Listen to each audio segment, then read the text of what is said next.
দলের ভিতরে যারা বাস করছে বা তারা খারাপ হতে পারে। আওয়ামী লীগ একটা গাড়ি, তার ড্রাইভার খারাপ হতে পারে, গাড়িটা তো খারাপ না। এই হাসিনার ফেসিবাদী এখন আবার দেখছি যে অর্ধেক লোকে বাদ দিয়ে ইলেকশন করবে জোর করে, এবং জোর করে আমাদেরকে নিয়ে আসবে, কাউকে জোর করে বাদ দেবে।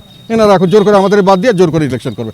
এই ইলেকশন গ্রহণযোগ্য হবে না। এই ইলেকশনে দেশে কোনো স্থিতিশীলতা আসবে না। তুমি 3 বছর পরে দেশ কি থাকবে তুমি জানো না, এখন থেকে তুমি একেবারে ক্লিন করে ফেলাবা দেশ। ক্লিন করে দেশটা কি আছে সেটা দেখতে হবে তো। না, আমরা আওয়ামী লীগ নিষিদ্ধের পক্ষে নই। আমরা আওয়ামী লীগ একটি দলের ভিতরে যারা বাস করছে বা তারা খারাপ হতে পারে। আওয়ামী লীগ একটা গাড়ি, তার ড্রাইভার খারাপ হতে পারে, গাড়িটা তো খারাপ না। কাজে এইগুলো জিনিস বুঝতে হবে তো। এগুলো না বুঝে দেশের একটা বিশাল অঙ্কের জনসংখ্যাকে বাইরে রেখে আমি আমার ইচ্ছা মতো যেটা হাসিনা করতে চেয়েছিল, এই হাসিনার ফেসিবাদী এখন আবার দেখছি যে অর্ধেক লোকে বাদ দিয়ে ইলেকশন করবে জোর করে, এবং জোর করে আমাদেরকে নিয়ে আসবে, কাউকে জোর করে বাদ দেবে।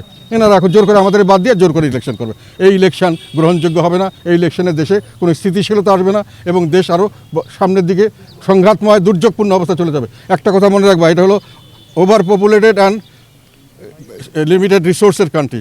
স্বল্প সম্পদ, বেশি লোকসংখ্যা, এবং লোকসংখ্যা বাড়ছেই। আমাদের মতো দেশ যে কোনো সময় বিরাট ধরনের একটা বিপর্যয়ের সম্মুখীন হতে পারে। সামান্যতম ব্যাসকম হলে আমরা একেবারে তলিয়ে যেতে পারি, ধ্বংস হয়ে যেতে পারি দেশ। এটা তারা বুঝতে পারছে না। তারা মনে করছে আমরা হেন করবো তেন করবো। আরে দেশ থাকলে না তুমি হেন করবা তেন করবা।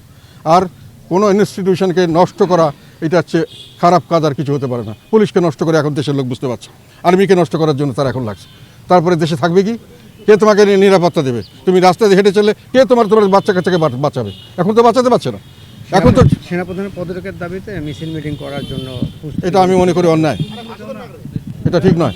সেনাপ্রধানের তুমি চাইতে পারো না, এটা একটা ইনস্টিটিউশন। আমরা পলিটিক্যাল লোকদের চাইতে পারি, কিন্তু একটা ইনস্টিটিউশনকে আমি এভাবে চাইতে পারি না। তাকে যদি দোষ থাকে, দোষের বিচার হবে, সেটা বিচারের প্রক্রিয়া হবে। আমি আমার ইচ্ছায় চাইলাম, গায়ের জোরে চাইলাম। দেশকে বাঁচাতে হবে তাকে। দেশ আগে থাকলে, দেশের কাঠামো থাকলে, তারপরে না তুমি পরে রাজনীতি করবা। তুমি 3 বছর পরে দেশ কি থাকবে তুমি জানো না, এখন থেকে তুমি একেবারে ক্লিন করে ফেলাবা দেশ। ক্লিন করে দেশটা কি আছে সেটা দেখতে হবে তো। তোমরা যেটা বললা যে একই সময় বিরোধী দলে ছিল, একই সময় সংস্কারে ছিল, সেই সময় আমি নির্বাচন করি নাই, এবং সবচেয়ে বেশি এটার ব্যাপারে সোচ্চার ছিলাম আমি, যে এটা সঠিক হচ্ছে না। আমি এটা বলেছিলাম যে একই খেলার মধ্যে এক ব্যক্তি এক দলের গোলকিপার আবার উল্লাপরের স্ট্রাইকার হতে পারে না, আমার বক্তব্য।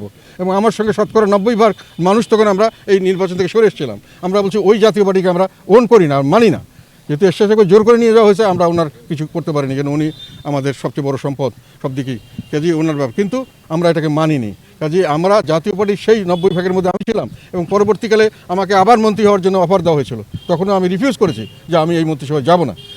কাজেই আমাদের জাতীয় পার্টি হিসাবে আমি মনে করি আমরা কোনো ভুল করিনি। কিছু মুষ্টিমেয় লোক আমাদেরকে যে কোনোভাবে হোক, লোভ লালসা দেখিয়ে হোক বা ভয়ভীতি দেখিয়ে করা হয়েছে, সেটাকে আমরা নিন্দা করি, এবং সেই ব্ল্যাকমেইলিং যেন ভবিষ্যতে আবার কেউ না করতে পারে, এইটার জন্যই আমরা রাজনীতি করি। আমরা দেখব যে ভবিষ্যতে যেন আমাদের মতো অন্য কোনো দলকে নিয়ে এরকম খেলা না করতে পারে।